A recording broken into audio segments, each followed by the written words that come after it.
Hi, everybody. This is Dan Freeman from ALA Publishing, and we are really glad to have you here for May's episode of American Libraries Live. Today, we are going to be talking about makerspaces, which is a big and quickly developing area. So I just want to start by introducing our panel. So let me start with Bohyun Kim. Welcome, Bohyun. Hey. Glad to have you here. Bohyun is the Associate Director for Library Applications and Knowledge Systems at the University of Maryland in Baltimore. I also want to welcome Corey Wittig. Welcome, Corey. Thanks for having me. Glad to have you. Corey is the Digital Learning Librarian at Carnegie, I was going to say Carnegie University, sorry, Carnegie Library in Pittsburgh. And finally, I want to welcome CJ Lintz. Welcome, CJ. And CJ is the Tech Central manager at Cleveland Public Library. Tech Central is the space for all things maker at Cleveland Public. Before we begin, I just want to say a couple things to our audience. There is a chat space. Some of you may be signed in. We also have a Twitter feed. Our hashtag is ALLive. Remember the two L's, it's ALLive and not alive. We really want to encourage everybody to ask questions, give comments, because you can help set the direction of today's conversation. And that's very important for us. So don't be shy. Comments in the chat space, comments on Twitter, questions for our presenters. We will relay those questions to them, and our hope is really to have an interactive event today. The other thing I want to mention is that we realize there are people in our audience from all different types of libraries, and we did our best to pull together a diverse panel of people from different environments. I know we don't have a school librarian. I know we don't have someone from every different type of library there is, but we are going to do our best to have this conversation in a way that speaks to everyone. Of course, we're not perfect, so I'm sure we won't do a perfect job, but if you have a question specific to your type of library that we're not addressing, please go ahead and ask us. And with that, I'm just going to start with a pretty general question here. So the maker movement is big, and it's sort of emerged really quickly. And I know when that happens, there are a lot of people in libraries who feel like they're at risk of being left behind. They may see this new thing developing and feel like they don't completely get it, even if they have a basic idea of what it is. So I just want to ask everybody for their personal definition of the maker movement and of a makerspace. Based on your experience, based on your job, and just based on your personal feelings and beliefs. So, Corey, why don't we start with you? Sure. Yeah, I feel much more confident in how I see this than I did when I started 5 years ago. I think of making as just being about, people often say this, but the creating rather than consuming content, so that is central. I don't think of it as being strictly tied to fabrication or STEM things. For us, the Labs program, which is the program I manage at Carnegie Library of Pittsburgh, it's just about creating content and working directly with mentors. So the key things for me are the creation, the process-driven work. So whether there's a product at the end or not, that it's kind of broken down into process, and that staff are acting as mentors or educators. Those three things to me, especially making in libraries, that's what I see as being common across all types of libraries. All right, thanks, Corey. Bohyun, how about you? Sure. Yeah, so I think of making as something that is opposite to consuming. So I think of like activities that we usually do, like watching TV or, like reading books and stuff that has been already generated and created by someone else. So we're consuming and digesting things. And then when we're making, I think of that activity as something that we are actually putting ourselves in the position of creator, somebody who is active, even if it is like, part of my sink is broken and I want to make the part and things like that. So like I think of making activities as something that contrast with consuming. So that's my personal definition of making. So I don't necessarily think of it as like something very technologically advanced or it has to have programming activities. Instead, I think of it as something that people do actively, engaging themselves and creating. All right, thanks, Bohyun. CJ, how about you? I kind of agree with you both that making is all about kind of the process of learning and experiment. CJ, I'm sorry to cut you off. Your audio is, I know it was fine 2 minutes ago when we tested it, but you're coming in a little scratchy, kind of a lot scratchy, sorry. How's this going for you right now? It sounds about the same. Do you have an alternate mic or headset we can use? And I actually have a comment I want to make to the audience anyway, that I forgot to mention earlier. So a couple people in the chat space were asking about whether or not there'd be a recording available. Yes, we are recording this event, and the recording will be available on our webpage later this afternoon. If you're viewing on YouTube, you can also just use, that will be the long-term link for the recording, so you can use that at any time after the event. All right, CJ, you there? Yeah, how's this sounding for you? That is better. Yeah, I'm not sure what happened there, but everything is fine. All Yeah, right. Technology. Well, Yeah. I was saying, I agree with you both in that making is really about the process of learning, of skills development, of creating in any number of formats. The maker movement really has opened up this fascination with learning how to do things and learning the skills behind doing things. And I agree with Corey that a makerspace isn't always about fabrication. It always isn't about high-tech equipment. It's about those processes of learning, of mentoring, of working with either staff or other makers to learn something new, to investigate, to experiment, and to figure out how to create things yourself.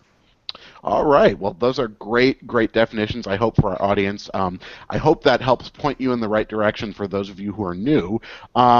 And again, just to stress this to our audience, the floor is yours as well. So if you have questions or comments, you can tweet them. You can put them in the chat space, and please don't hesitate to do that. CJ, you were last on this one, so I'll start first with you on our next question. I just want to hear a little bit about your work specifically, your professional background, and how that led up to you being involved in Makerspaces right now. So, CJ, why don't you start? Okay. Well, I've been working in libraries for about 18 years, kind of from the ground up. It got into library IT and spent about 10 years kind of managing systems, and then made a transition into public services and management. And that brought me here to Cleveland Public, where I helped to open our Tech Central department, which was a cutting-edge technology and computer center. And one of the biggest things that we wanted to do was kind of go down this path of making and content creation versus strictly consuming information from our computers. So we started offering maker-related programs, hands-on, a lot of crafting programs, quite honestly, that we kind of tagged this maker brand onto. And we started offering them down here, downtown, and throughout our system, and just really got people excited about this, about making in the library, about learning things from duct tape wallets to creating old-fashioned stereoscopes and really fun, neat projects.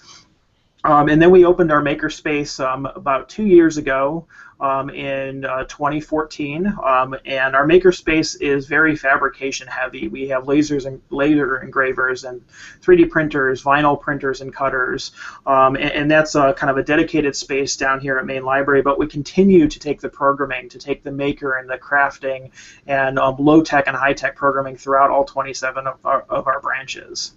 All right, and if you mentioned that you started with a lot of crafts, I just want to point out we got a great tweet from Nicole who said that she is knitting a dishcloth while watching this episode. So it's nice to see that we've got makers watching us as well. So Bohun, why don't you tell us about your background and your experience with makerspaces?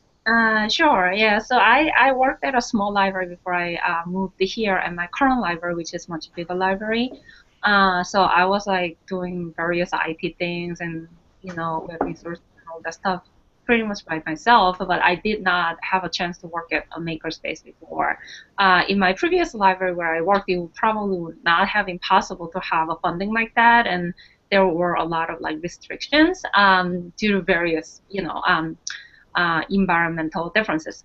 But when I moved here, I am basically the head of IT here, and the folks here, before I even arrived, they had this project in mind. So the director and my library wanted someone to lead the project for Makerspace. So when I arrived, there was one of the first projects that was given to me. So we had a task force organized, and then we wrote a research paper on how feasible it is to create a makerspace at an academic health sciences library, what's going to actually take to implement one.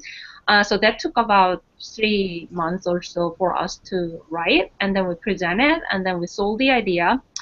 And then it took about a year to do all the prep work to open it. So we opened our makerspace about a year ago or so, last April, and then we have been running that since then. So that's pretty much what I have done with our makerspace at our library. It's brand new. We have been in operation for about a year, and it's getting interesting. Since you're in an academic environment, our other panelists are in a public environment, what do you see as the key differences between those two environments? In terms of creating one, you have to have a lot more justification to show that it is relevant to the mission of the academic institution. So people will ask questions like, how does it relate to academic activities of the faculty and student? What can actually people do with it? Like, does that actually belong to the library or to the university? So you have to come up with a lot of examples to show that actually, yes, that aligns with what library wants to pursue, and yes, that actually facilitates the teaching and learning activities. But you have to have a lot of examples for that to actually show that point. Yeah. Sure. Understood. Understood. All right. Corey, let's hear about your background and what brought you to Makerspaces. Definitely not from an IT background. If anything, I think back to like middle and high school when if a paper was due, I would make a video lots of times. So maybe that was like the beginning of the kinds of things we do with teenagers now. But I had a very traditional sort of trajectory to libraries. I was an English Lit major undergrad, and I started working as a clerk at our East Liberty branch. Then I moved to our main library, Teen Space, which in many ways was the model for Chicago Public Library's new media space. When that was being designed, folks from Carnegie Mellon University came over to our library and looked at how that space, which was is a very popular, well-used space by teens, how that worked and based media on that. So fast forward a few years, I was in that position for about 4 years. And as I was finishing my master's, we posted a job for digital learning librarian, which is a new position. And it just timed out really well for me. It hit a lot of the things I was already doing with teenagers. We did like music recording. We did a lot of the things we do in our making program now back then, but it just wasn't consistent. And it wasn't around the system. It was just in this one library. So I worked for about a year and a half on grants to launch our program, and it was very much based on UMedia out of Chicago. So we got an IMLS grant based on creating maker spaces, learning labs is their terminology, in museums and libraries.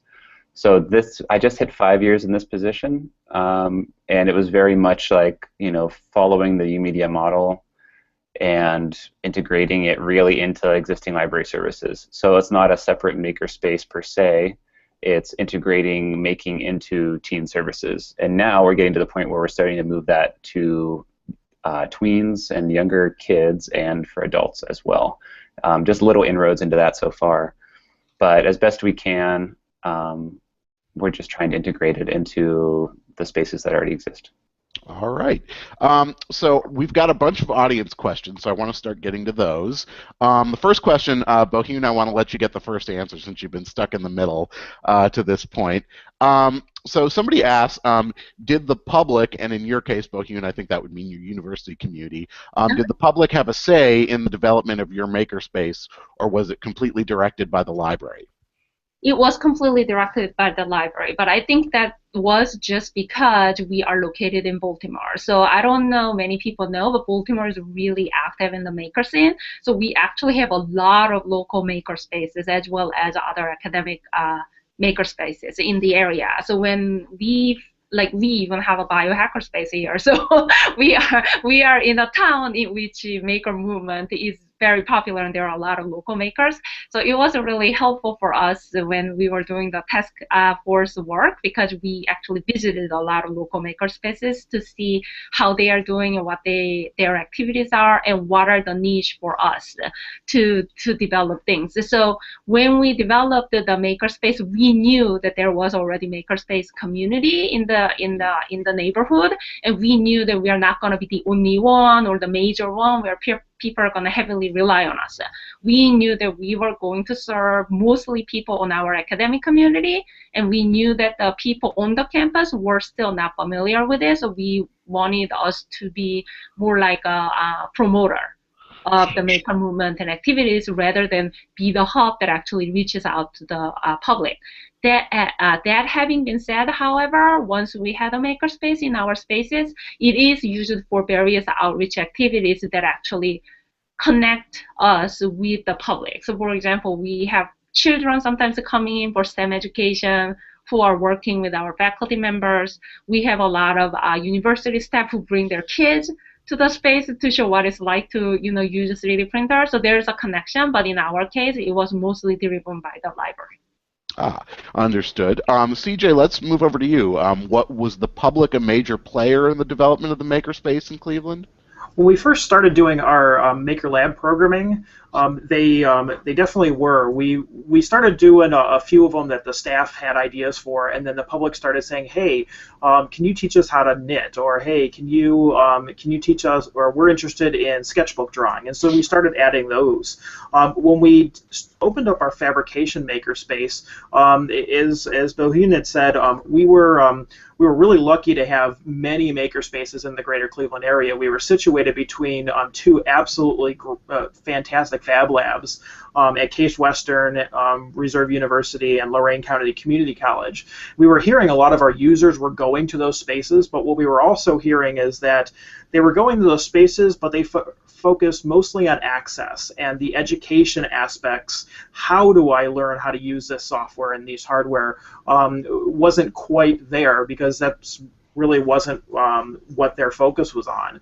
So when we opened up our fab space, we kind of mirrored those spaces, but focused on providing the staff and the access to the educational opportunities, one-on-one meetings with staff, small group classes on staff, programming dedicated to using the laser engraver, the 3D printer, things like that. So they didn't have so much say in the opening of our initial space, but what we did find is that as the users started coming in, they're like, "Oh, well, why don't you have this, and why don't you have this, and why don't you have this?" And we've reacted with that, adding things like T-shirt presses and full-color vinyl printing, and adding additional 3D printers so we can up the amount of time that one person can have on it during the day. And we've reacted greatly to them, and they've embraced us as we've opened it as not only a place to get access to the equipment, but also as a place where you can come in and we'll sit down with you one-on-one or in a small group to learn how to use this more complex software. All right, thanks, CJ. Corey, same question for you. How involved was the public in the development of the makerspace in Pittsburgh? Similar to CJ, I guess, in the initial, not heavily, and it's one of these paradoxes of this kind of work where we were modeling what we were doing on a already very successful program in Chicago, and we had already been doing similar programming with teenagers in Pittsburgh, but the exact idea about making and what that is, if people haven't had any access to it or haven't been able to experience it, people are working from their idea of what the library is and does. And I was talking to a colleague in Pittsburgh recently who, our children's museum, if anyone's ever gotten the chance to go, is really great, and there's a makerspace there called Makeshop. And part of that museum is in an old planetarium. The planetarium closed a couple decades ago, and until it was sitting there vacant for years, and then even though there was another planetarium nearby in our science center, when they talked about moving the Children's Museum into that part of the building too and expanding, up popped an organization that was like, "Save the planetarium, it must be the planetarium." And sometimes there's like an idea of like preserving something that really isn't like the essence of what we're doing. And I've come to the making work in the library as being very much connected to community and giving people access to knowledge and information and guidance toward those things, which is, I think, central to what we've always done, sort of removed from the media itself, and doesn't replace books and all those kinds of things. I think it's important to say. So when we decided to create something like this, it was in response to an IMLS ask, this RFP that went out, as well as local foundation community who are really, it's called Remake Learning. RemakeLearning.org is the website that can kind of give you an idea of like all these educators in and out of school around town here who are trying to, create more access and opportunities for kids around Pittsburgh. So there was already a lot of value being placed on this kind of programming from those different communities and connecting to research that existed in lots of good studies. So we had that as our starting point. And what I try to do is, know that people don't have access to a lot of this stuff and access to guidance around how to use it, and knowing that that's important for people. But then when we do our programming, try to find where, as CJ was saying, like what are the responses, what are we missing still, like what are the ways that they can use these things to do the thing that they're really excited about, instead of just like how do you work this machine. It's like using the sewing machine for like cosplay costumes, which is teens have been doing a lot lately. So it's not just like learn this skill for the skill's sake, but how does this, following the connected learning model, how does this sort of connect back to real life for them? And looking for those things. We were pretty confident about the overall goals of making, but just wanted to leave within the projects the room for users to guide it. Okay. Well, we were going to talk about the biggest challenges associated with starting a makerspace, and I had my question all mapped out, but we're actually getting some really good questions from the audience that I think will help us address that issue. So one question we got, here we go. For libraries that have very limited space and monetary resources for a makerspace, what do you consider the essential elements that need to be included? And CJ, why don't we start with you on this one? The essential elements, anything that you can make. Actually, it's kind of funny because most of our programming is done on $0 of programming budget every year. So we are stealing rolls of duct tape from our buildings office. We are cutting up cardboard boxes from shipments that come in for our duct tape wallet. We're using existing laptops and computers for doing, like our Kaleidoscope uses a free app called Sumo Paint. If you have a computer in Google Chrome, you can get that for free. We have iPads available for us, so we're taking 5 or 6 of these and going out and doing sketchbook drawing and 3D design. One of the greatest things for 3D printing or 3D design is free apps from Autodesk 123. The 123D apps. There's a ton of free stuff out there, and so you don't need a whole lot of space. You can do this in your existing computer lab. You can do this in a meeting room. You don't need a whole lot of money. You can do, find stuff that's laying around your library or get people to donate stuff. Our knitting programs all came from donated yarn that was part of our Warm Up Cleveland program. So people donated yarn in order to turn this into items for donating to homeless shelters, and we were able to take that yarn and teach people how to knit, and there was absolutely no investment on our part. So you don't need expensive equipment or big spaces. Do this in the middle of your teen space or your meeting room, or set up a table right in the entryway of your library. You can make and create anywhere with very, very little funds. Okay. Bohun, what do you think are the most essential elements for a makerspace? I think it's just the state of mind that you can incite in people. So I agree totally that it doesn't necessarily have to be really expensive equipment, because a lot of times I get questions from people who are interested in creating a makerspace. The most frequently asked questions are, how much money do I need to have? How big a space do we need to have? And then the next question is what do I do with my staff? None of my staff is familiar about this. So how much training is involved in doing this? And then it becomes a really difficult project, right? And then it's so overwhelming that people have difficulty in even starting about it, right? And so it becomes a huge obstacle. So I totally recommend starting very small. finding out some user needs is very helpful. So if you think your community needs 3D printing, maybe that's a way. Maybe you think that your user community would really respond very well about 3D modeling. That can be something that you can start with. So for example, there is a lot of interest in 3D printing, but if you don't know how to 3D model, it's not going to be really that useful. So you need to teach that element, which is not that much present in other makerspaces. So you can start things like that. So you just have to look around and first to see what's going to click with your user community as much as you can.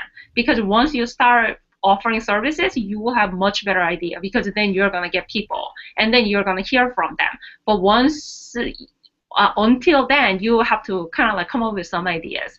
And then you start with this. So for example, I can tell you that one of the items that we have in our makerspace is a button maker. It's not expensive. It's like something that is not really relevant to academic activities so much, but it's really heavily used.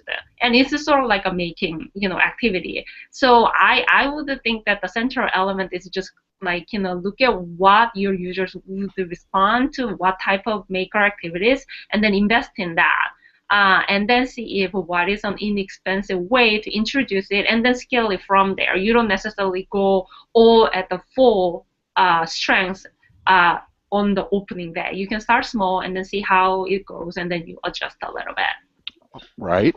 Well, I want to bring in an audience question for. Well, I'll start with you, Corey, because I know you've worked with teen populations a lot. So a couple of people are saying they're concerned about injuries to patrons, particularly younger patrons, using glue guns or sewing needles or that sort of thing. So they'd like to know how you address that in your makerspace.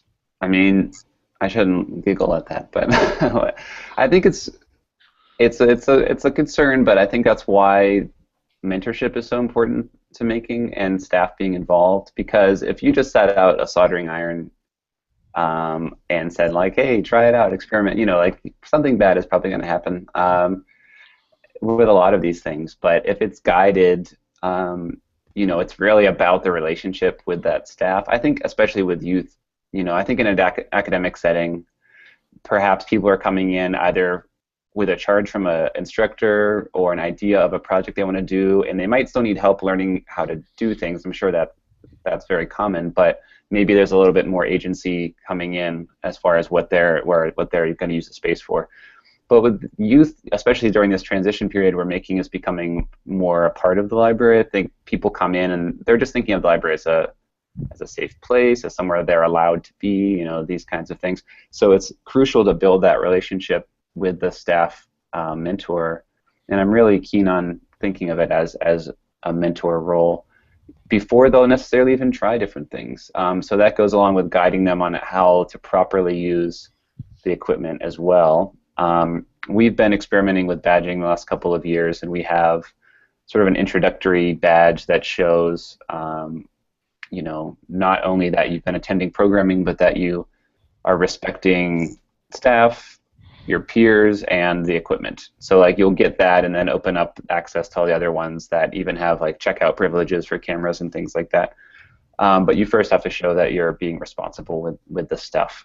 So I think that's just as important as the hard skills that you learn with making, is these soft skills of like, collaboration, respectful use of the stuff.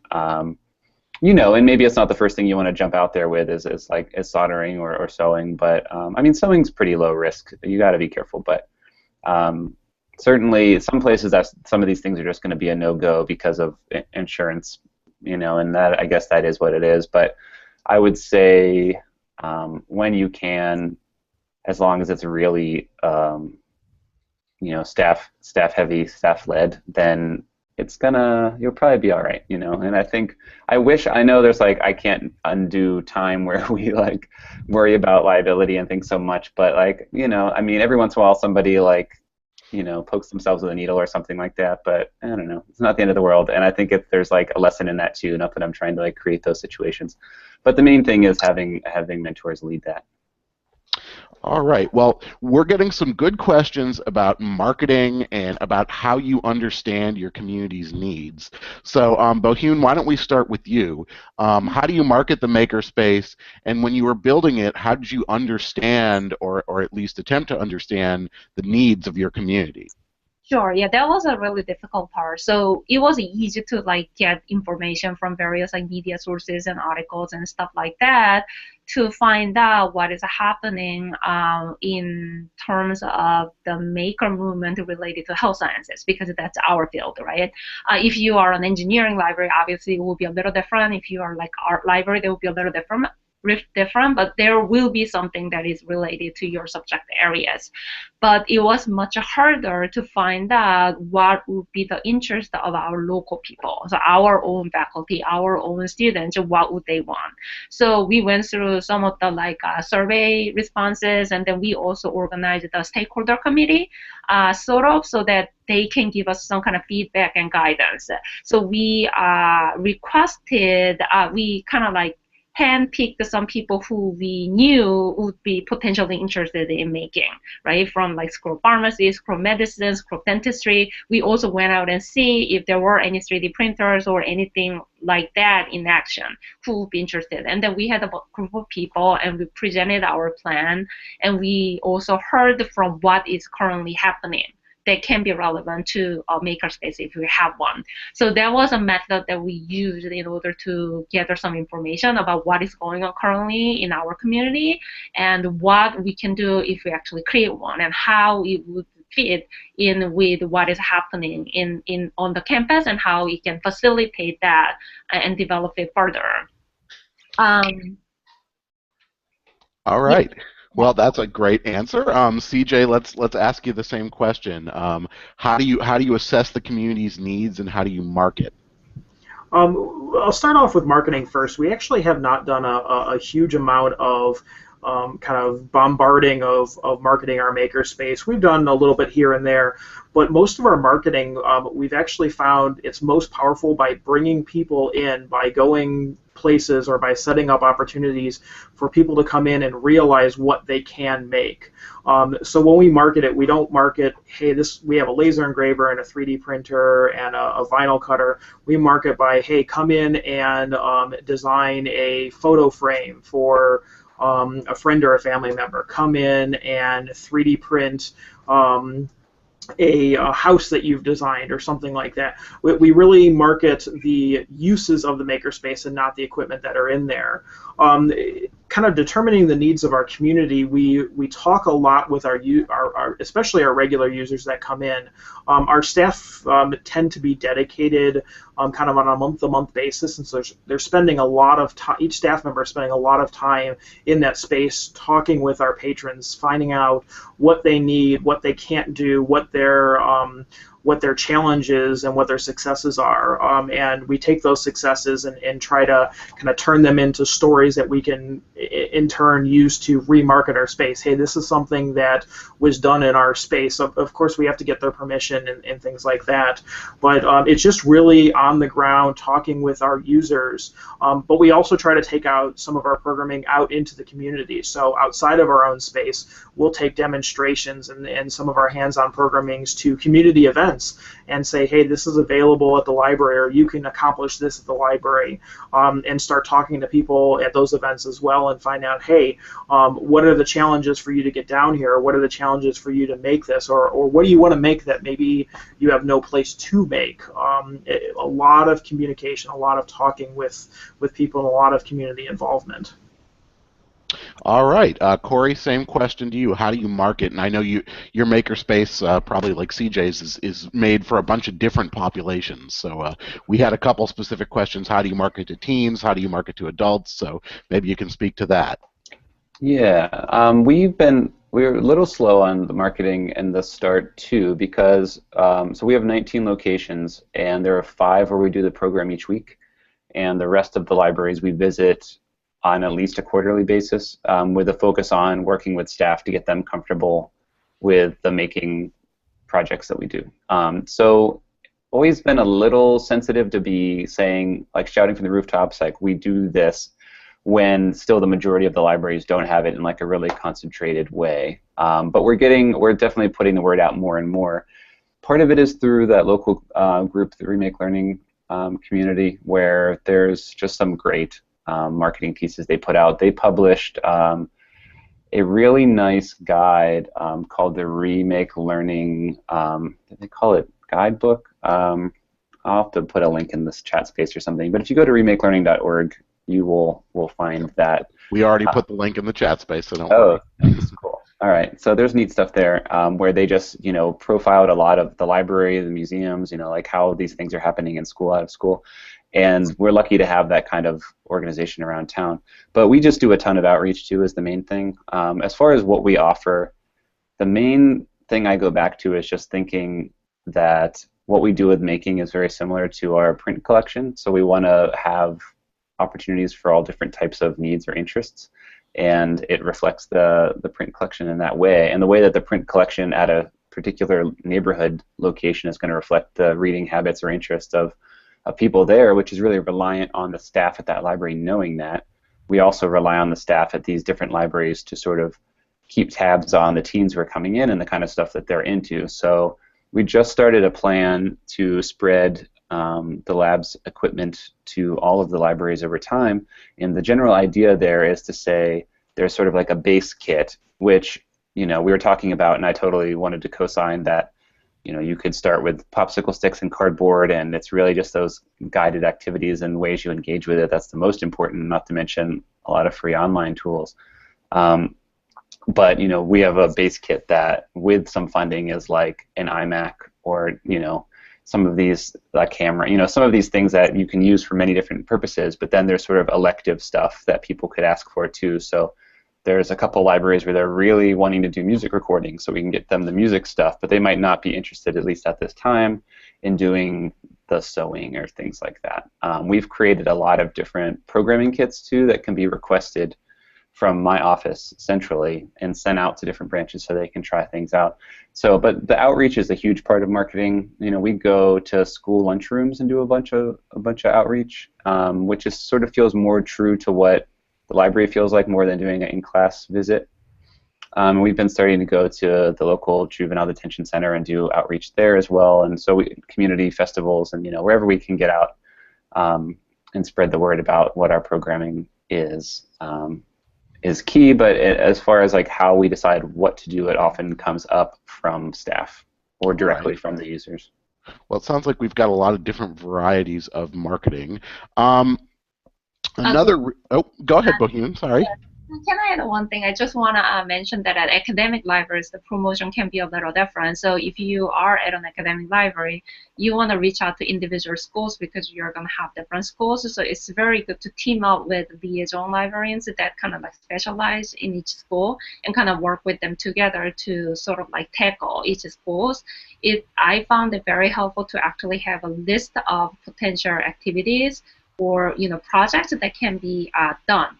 Then actually that helps the subject librarians to see the point that, okay, that can be relevant actually to the area where I work, and then this way you can reach out to the potential audience better. So that's one way to promote the makerspace if you have it in the academic setting. I just wanted to add that very quickly. Thank you. Yeah, and so I want to move on to sort of a different question, and this is one of those ideas that seems really obvious, but we maybe need to address it specifically. When you create a makerspace in your library and you get it up and running and it gets reasonably popular, what are the benefits to the library? Beyond obviously serving our patrons is its own benefit because that's the mission of the library.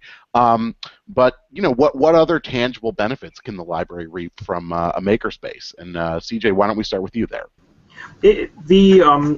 Probably the biggest benefit that we've seen is greater awareness of other services within our library. We've had people, the makerspace draws people in that have traditionally never used the library, and so they're coming in, and we often we try to shove other services in their face, say, hey, you should try this or you should do this. But what we're now finding is kind of tie-ins with services that we've been trying to get off the ground for many, many years, or services that have kind of been kind of holding steady in the background, like entrepreneurship classes. We can directly tie into some of our makerspace programming. We're finding greater partnerships with schools and doing STEM-related programming kind of to help supplement schools or community groups coming in and attending special programs that we've set up for them. We've got that connection with the community has become stronger because of our makerspace, but also, I mean, that the awareness of other library services, both our print collection as well as our kind of community service-based initiatives have kind of, we've seen tie-ins to the makerspace, and we've seen them grow as a result of this. All right, that's a great answer. Bohun, how about in your library? Sure, yeah. So there are a number of really great benefits. So one of it is that it totally renews the image of the library on the campus. So when we actually started putting out a makerspace in the first floor of our library, people were very surprised to see that. And we were one of the first sort of units on the campus who were doing that. And even our university IT people would come up to me and say, oh my God, you guys are doing this in the library. So there is definitely a distinctive advantage in trying something new really early on. You get perceived as the pioneer of that. So you get this like whole image of library as some place where things really exciting and innovative happen. So that's like one of the really great benefits. And the other benefit that I see is because now we have certain equipment and certain things that actually people can interact with and play with rather than just hear about it from the mass media or in the lectures and classes. This provides an opportunity for the faculty and students to actually have that element integrated into their learning. So now there are students who are coming in with a project ideas, and they can actually come here and create a prototype. Before, they could only think about it or have to go all the way out to some local makerspace. Now faculty can come and request, oh, could you have one-shot instruction with some sort of workshop added to it, and I want to include that as a part of my class. So we do that. So that kind of things was not possible before, but now that we have that available, people are actively using it. And the last advantage that I can think of is, like CJ mentioned, a makerspace draws in people who would not have set foot into the library otherwise. So we had some people who said, well, they have never been at the library building because nowadays all the resources are online. So they were using actively the library, but they just were not part of the library traffic. But now they have a reason to come in and actually try something new. And this also trickles down to the staff as well. I think as a result of having a makerspace in our library, I think there is this added impact on the staff who fears less about technology. They feel like, okay, part of the library work is related to technology. So I think it has indirect impact on what library is about in terms of the perception of the library staff as well. So I think those are some of the great advantages of having a makerspace in the library. All right. Corey, how about you? I would echo a lot of what CJ and Bohun have said, but one thing I always think about is even just a few years ago, there seemed to be this real existential dread in libraries about, like, what are we going to do, where are we going? And I think a lot of that was before we sort of saw how ebooks plateaued, but at the same time, it seemed like things were changing. People can access a lot of what we traditionally had provided without coming into the building. So maybe that puts a focus on services that exist outside of the building, one, but it also makes us go deeper into what we provide, which is that community element, or providing access to, not just reading materials and that information, but other things that people might not have access to at school or at home in their lives. So that's making something real for users, yes, but that's also like it's a benefit to the library because it's helping us fulfill our mission when maybe we were feeling like a little lost for a time there. And I'd like to always make the point that I always get dismayed when I see a library turn into like an eye center or something like that, and because I think all this stuff still is really relevant under the name library, and I don't want to lose what that means and lose like the importance of what libraries are. But yeah, I think it brings in all kinds of different users too. You see people who have different interests that if we provide access to a music lab or like a digital media lab type space that can do music, can have like Photoshop, can have all that kind of thing. It's going to appeal to somebody who maybe wouldn't have come in just for a good book. All right. Well, I'm going to switch gears a little bit and take another audience question. This one's a little more philosophical, but I think this is based on something you said at the beginning of our conversation, Bokyun. Somebody asked, why do you think creation versus consumption is becoming such an important focus for libraries? So, Bokyun, why don't we start with you? Well, I think because of the advance of technology, there's just so many things that you can do now as a creator than before, right? So, when I was a kid, I would have never imagined that somebody can actually create a radio show all by themselves and then air it. Like, you need infrastructure, you need a broadcasting company, you need to be hired by them, and you have to be in this recording studio to be able to do it, right? Now, you don't need any of that. You need a computer, some free software, and you have ideas. And you can do it. You can have an internet radio show, and it can be extremely popular. I have one that I listen to every day, and it was produced by one person. It's absolutely amazing. So there are things like that that just empowers individuals so much, and I think that just came with the internet when we realized that everybody can be an author, everybody can write a blog, and they can be famous. They can reach so many people from just doing what they really enjoy doing that. And before, it was not possible. And now we have the technology that allows people to do it with very little expenses. So I think that's probably why the maker movement is so exciting. And now with the maker movement, the change is not just intangible type of production like creating music and things like that. Now we are moving into the realm of actually things that you can touch like an object. Right, so that kind of brings in the new realm of engineering into play, and I think that's what excites people the most. Yeah. All right, Corey, any thoughts on that? Yeah, I wanted to say, story is like super important in the way we make meaning of our lives through story, which I think is something that libraries have always been really good at. I think we also make meaning in our lives through making things, through like hands-on experiential learning.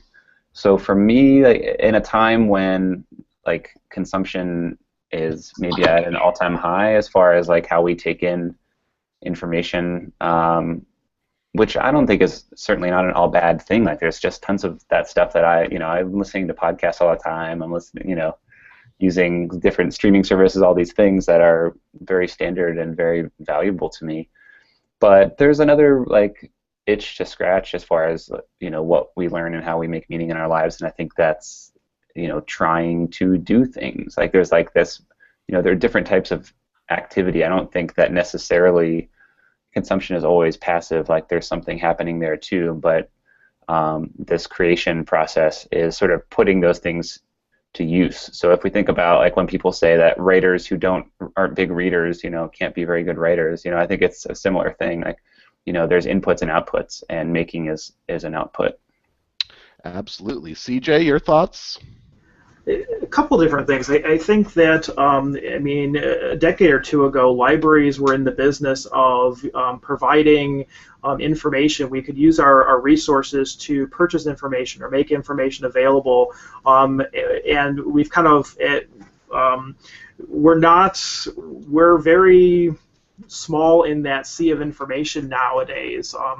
But also, I think that whereas kind of this push for, libraries are a good source of curated information, when it comes to content creation, we are, with all of this information, people get a lot of ideas and they get really excited. Hey, I now know how this works, but now how do I make something myself? And I think libraries are kind of slowly shifting into the business of curating creation as well. So you have all of these different ideas, you have all of these different possibilities, and I think it's up to us to say, okay, well, here's where to start so you don't get overwhelmed. The same way as here's where to start with information so you don't get overwhelmed.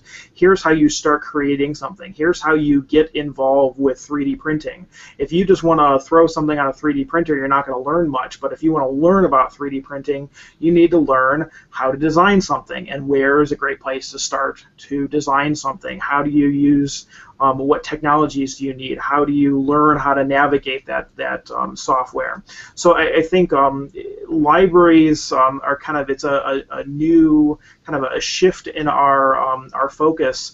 Not only are we providing and curating information, but we're providing access to and curating creation as well. All right. Well, I want to switch over to an audience question that's been seconded and thirded here. So I'm just going to open this up to all of you because I'm not. Some of you might know, and some of you might not. But someone asked, can you describe any makerspace experience with project-based learning? So Bohun, maybe that may be your area. I'm not sure, but Yeah, I don't know. Like maybe project-based learning has a special distinctive meaning, so I don't know about that. So I'm just gonna understand it as some sort of project. So if that is the case, then I guess what it is that you just have a scenario in which you have a sort of lesson plan and then like a learning goals, and then you just have a project. I think it would be really, we talked about this when we had a task force and how makerspace could be the best utilized. And I think the ideal model of a makerspace in a learning organization like university or college or school is that it has a certain type of, project that will guide the people through, so that eventually when they are done with the project, they will come up with something that will actually contribute to them move on to the next level of creation or making things like that. So if I understand it that way, I think that would be absolutely ideal thing to try at academic libraries makerspace. But unfortunately, it is very hard to do it. So a lot of times those projects are created based upon use cases that come from the people who come into the makerspace, and we see the pattern that a lot of graduate students in sciences, they tend to use 3D modeling and 3D printing to repair their research equipment. So like tiny little part in the very expensive research equipment breaks, they cannot buy it. They can just create this model and print it out, and then they can actually do their experiments again, things like that. So it would be great to do it, but then you need some experience to build that project up. But I think it would be great if it becomes available. all right. Yeah, do you want me to speak to that, Dan? Absolutely. Yeah. There's one that there's a couple examples that I always like to point out that I think are hopefully in line with what the questions, where they're coming from. So one, and they're key to how mentorship works in our programming too. So every year, and this is a very teen-specific example, but every year for Halloween here at the East Liberty Library where my office is, the teens create a haunted house for the community that is then open and free for the community. And so a couple months of our workshops, making workshops in the labs program leading up to Halloween are around creating that. So there's meetings every week of teens who want to be a part of it, and they do the sound design with our recording equipment and things like that. They do projections and video stuff sometimes, using that equipment. We've brought in people from Make Shop at the Children's Museum, and they've built the walls for the structure. It's just in a giant meeting room on our second floor. They do that there, makeup, tryouts for who's going to play what parts, just like the actual design of the concept of the thing and writing. All these things are broken down through these different, mostly very makery activities that lead to this big event that is something, though it kind of might seem silly like that, is that one, a nice community event, and two, and most importantly, like really important to the kids. It's like what they want to do for fun and like kind of give back. And there were like 300 people at this one last year, and so it's just a way of like taking something that they have an interest in and then using these different tools and things to gear toward a big project. Another neat one was there was a brother and sister who, when we first started doing 3D printing, had a project for a device that's mounted on a bicycle to measure how quickly and how closely cars were passing, but they needed an actual facade kind of for the thing.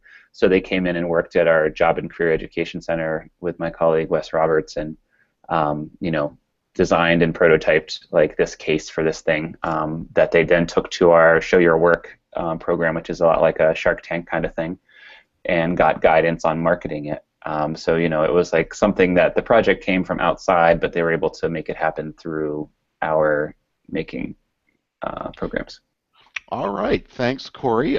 So we're sort of coming to the end of our time. So I want to wind down with a good question. This has been echoed by the audience, but I'd like to know if a librarian came to you and said they wanted to start a makerspace at their library, what advice would you give them? And CJ, why don't we start with you on that one?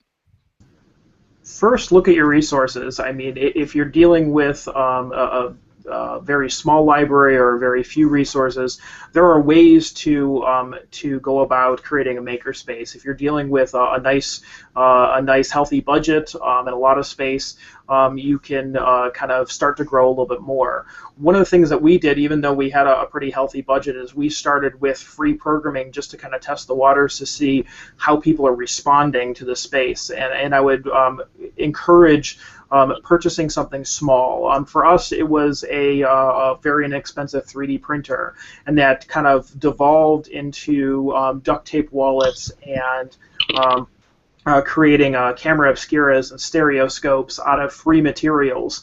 And we kind of take those experiences, learn how people are responding, and then take that next step and build gradually. One of the things you want to avoid doing is purchasing a bunch of equipment and a bunch of resources that your public is just really not interested in. And unfortunately, we've done that. We've purchased a couple sewing machines. One branch, it did great. Another location, nobody touched it for almost a year. So kind of take small steps kind of in that way. But also realize that a maker space does not need to be about space. You can do this anywhere. And one of the great examples is we have a dedicated fabrication space, but now we're really pushing taking those same opportunities and setting them up in lunchrooms and parks, community parks out in the open. You don't have to have a space. It's all about what you're doing and not necessarily about where you're doing it. All right, that's a great answer. Corey, do you want to follow up? Sure. Can you restate the question for me? Sorry, Sure. I'm No thinking problem. about CJ's approach to it, and I think I took me off track. Sure. The question was if a librarian came to you Oh, yes, and yes, said, yes. yeah, okay. Okay, got Good it. Sorry. now? Yes, and I do get that a lot, and I'm always like really hesitant to talk specifically about the stuff because I do think, like as CJ said, that is, how you can totally get off track from the start. So, I think whether it's a community survey or however you get access and get feedback from your users, like find the thing that's an easy win, like these small victories in the beginning, and like find a way to, speak to that, because you don't, and I think to me, this is more of a concern on the staff side or like the administration side. If people are skeptical and you try to go too big, and then people are just looking for reasons to be like, well, see, people don't want to do this. So if you're finding ways to connect to something that's already an interest in your community and build from there, we definitely struggled with that a little bit in the beginning. And ultimately, if it's like a year until the sewing machine gets used, it's not the end of the world, but better off that you take that thing where there's already an interest and go there and build off of that success. And hopefully you'll have a diversity of those interests around your system, and then you can mix and match once you have some successful ways of engaging people with those tools in other locations. All right, thanks, Corey. And Bohun, I will let you get the last word today.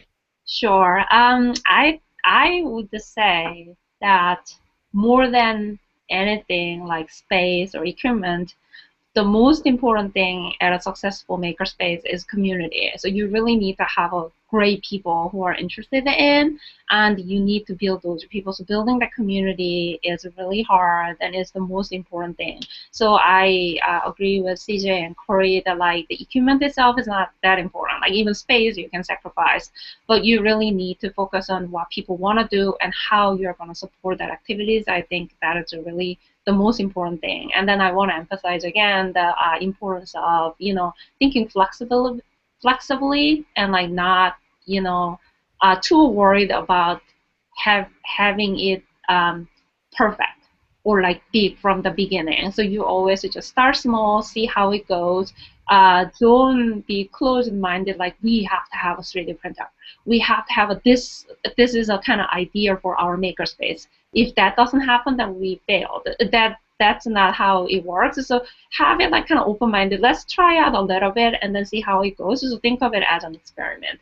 And I want to add one more thing as an argument. If you are in a position in which you want to sell this idea to the library administration or somebody who is at the top of your institution, some may think that some of these equipment are really expensive. Maybe some of the staff time that is required is a lot. But think about some of the library resources that we purchase and license, like expensive books. Compared to that, these equipments are not really that expensive. So think of that perspective. It's really not that bad. And secondly, also I want to say that libraries have to always look at the future and have to invest in something. So it doesn't have to be a makerspace, but you have to invest in something forward thinking, technology related. So it doesn't have to be necessarily a makerspace, but if you're not investing in anything, that's a problem. So that would be the thing that I would like to say. Well, I think that's a great point to wrap up with. So Bohyun, CJ, and Corey, I want to thank you all so much for participating. It sounds like, based on what everybody's saying, our audience felt this event was really useful, and I hope that you did as well. So we're going to wrap up for today. Next month we will be talking about early literacy, kind of a shift from today. So again, everybody, thanks so much for participating. Thanks to our panel and our audience, and we will see you next month. Have a great day, everyone.